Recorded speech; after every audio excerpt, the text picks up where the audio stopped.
여러분, 상상해보세요.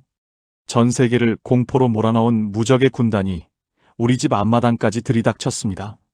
성벽은 무너지고 희망은 전혀 보이지 않는 절망적인 상황이죠.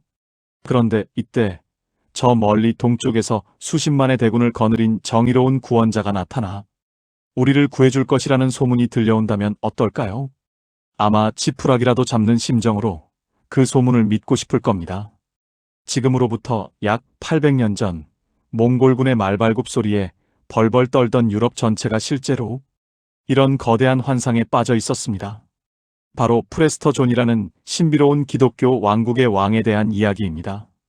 오늘 미스터리 시어터에서는 인류 역사상 가장 거대하고도 아름다웠던 거짓말, 그리고 그 거짓말이 어떻게 대항해 시대의 문을 열고 역사의 물줄기를 바꿨는지 그 흥미진진한 전말을 파헤쳐 봅니다. 이야기의 시작은 12세기 중반으로 거슬러 올라갑니다. 당시 유럽은 십자군 전쟁의 늪에 빠져 있었습니다. 성지 예루살렘을 되찾으려 했지만 이슬람 세력의 강력한 반격에 부딪혀 패배를 거듭하던 시기였죠. 유럽인들의 사기는 바닥을 치고 있었고 신이 자신들을 버렸다는 절망감이 팽배했습니다.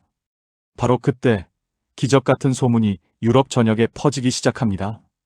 동방 저 너머 인도 혹은 중앙아시아 어딘가에 강력한 기독교 왕국이 있으며 그곳의 왕인 프레스터 존이 이슬람 세력을 뒤에서 공격해 우리를 도와주러 오고 있다는 소식이었죠. 이 소문에 불을 지핀 결정적인 사건이 발생합니다. 1165년경 비잔틴 제국의 황제와 교황, 그리고 유럽의 주요 국왕들에게 의문의 편지 한 통이 전달된 겁니다. 편지의 발신인은 다름 아닌 인도의 왕 프레스터 존이었습니다. 편지 내용은 그야말로 환상적이었습니다.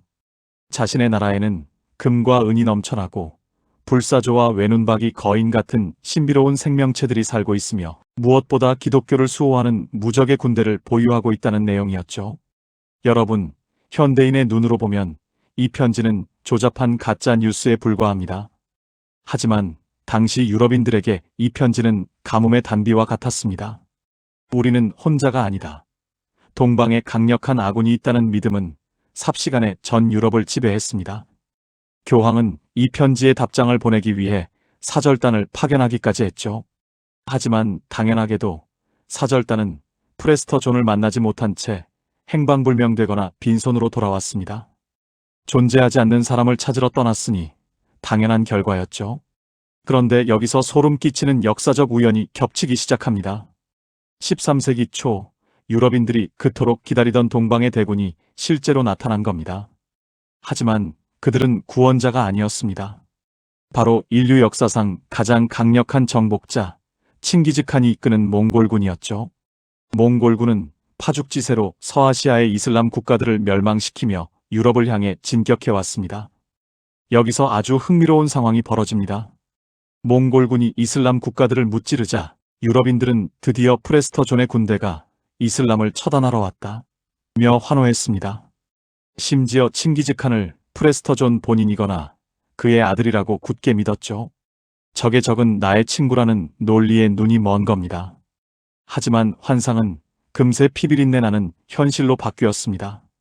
몽골군은 이슬람뿐만 아니라 유럽의 기독교 국가들까지 무차별적으로 짓밟기 시작했으니까요. 자, 이제 첫 번째 논거를 짚어보겠습니다. 과연 이 프레스터 존이라는 인물은 완전히 창조된 가공의 인물이었을까요? 역사학자들은 이 전설의 뿌리가 실존했던 인물인 야율 대석과 그가 세운 서요라는 국가에서 시작되었다고 분석합니다. 야율 대석은 중앙아시아에서 이슬람 군대를 격파한 전적이 있었는데 이 소식이 실크로드를 타고 유럽으로 건너가면서 기독교 왕 프레스터 존으로 와전되었다는 것이죠. 즉, 파편 같은 사실에 대중의 희망과 상상력이 덧칠해져 거대한 신화가 탄생한 셈입니다. 둘째로, 이 가짜 편지가 몽골군의 정벌 당시 결정적인 심리전 도구로 사용되었다는 점입니다. 몽골군이 유럽 국경에 도달했을 때 유럽의 영주들은 프레스터 존에 대한 환상 때문에 초기에 강력한 대응을 하지 못했습니다. 오히려 아군일지도 모른다는 착각에 빠져 방어 전략을 수정하거나 협상을 시도했죠. 반면 몽골군은 이러한 유럽의 혼란을 정확히 꿰뚫어 보고 있었습니다. 존재하지 않는 왕에 대한 믿음이 오히려 유럽인들의 눈을 가리는 독이 된 겁니다. 하지만 역설적이게도 이 거짓말은 인류를 구하는 또 다른 길을 열어줍니다. 이것이 오늘 이야기의 가장 중요한 반전입니다. 프레스터 존을 찾으려는 유럽인들의 집착은 멈추지 않았습니다. 몽골의 공포가 지나간 뒤에도 유럽의 탐험가들은 프레스터 존의 왕국과 동맹을 맺기 위해 동쪽으로 또 남쪽으로 향했습니다. 그 대표적인 인물이 바로 마르코 폴로입니다. 그는 자신의 저서 동방견물록에서 프레스터 존의 후손을 만났다는 구체적인 거짓말까지 섞어가며 유럽인들의 호기심을 자극했습니다. 이후 대항해 시대의 주역이었던 포르투갈의 애니크 왕자나 바스쿠다 가마 역시 인도와 아프리카를 탐험했던 핵심 목적 중 하나가 바로 이 전설의 국왕 프레스터 존을 찾는 것이었습니다. 그들은 아프리카 에티오피아에 기독교 왕국이 있다는 소식을 듣고는 그곳이 바로 프레스터 존의 나라라고 굳게 믿으며 험난한 바다를 건넜습니다. 결국 프레스터 존은 단 한 번도 존재한 적이 없었지만 그를 찾기 위한 인류의 발걸음이 세계 지도를 새로 그리게 만든 겁니다. 아메리카 대륙의 발견과 인도 항로의 개척이라는 인류사의 대전환점이 실은 한 통의 가짜 편지와 사람들의 헛된 희망에서 시작되었다는 사실이 정말 기막히지 않나요? 인류를 구한 것은 전설의 군대가 아니라 그 전설을 쫓았던 인간들의 끝없는 호기심과 무모한 도전이었던 셈입니다. 자, 이제 정리를 해보겠습니다. 프레스터 존 전설은 우리에게 아주 중요한 교훈을 줍니다.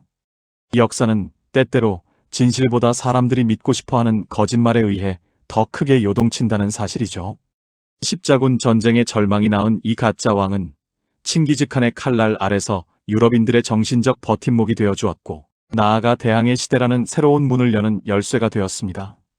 여러분은 어떻게 생각하시나요? 프레스터 존의 편지를 쓴 사람은 단순한 사기꾼이었을까요? 아니면 절망에 빠진 유럽에 희망을 심어주려 했던 천재적인 전략가였을까요? 어쩌면 그가 누구였는지는 중요하지 않을지도 모릅니다. 그가 던진 작은 돌멩이 하나가 인류 역사라는 거대한 호수에 낸 파문이 결국 우리가 사는 현대사회의 기틀을 마련했으니까요. 오늘 미스터리 시어터에서 준비한 프레스터 존의 비밀 어떠셨나요? 우리가 지금 상식이라고 믿고 있는 역사의 또 다른 페이지에도 우리가 아직 발견하지 못한 위대한 거짓말이 숨겨져 있을지 모릅니다. 오늘 영상이 여러분의 지적 호기심을 자극했다면 구독과 좋아요 부탁드립니다. 여러분이 알고 있는 또 다른 역사 속에 흥미로운 거짓말이 있다면 댓글로 공유해주세요. 세상은 보이는 것이 전부가 아니고 역사는 기록된 것이 전부가 아닙니다. 다음 시간에도 여러분의 상식을 완전히 뒤집어 버릴 금지된 지식과 놀라운 반전의 역사로 돌아오겠습니다. 지금까지 미스터리 시어터였습니다. 함께 해주셔서 감사합니다.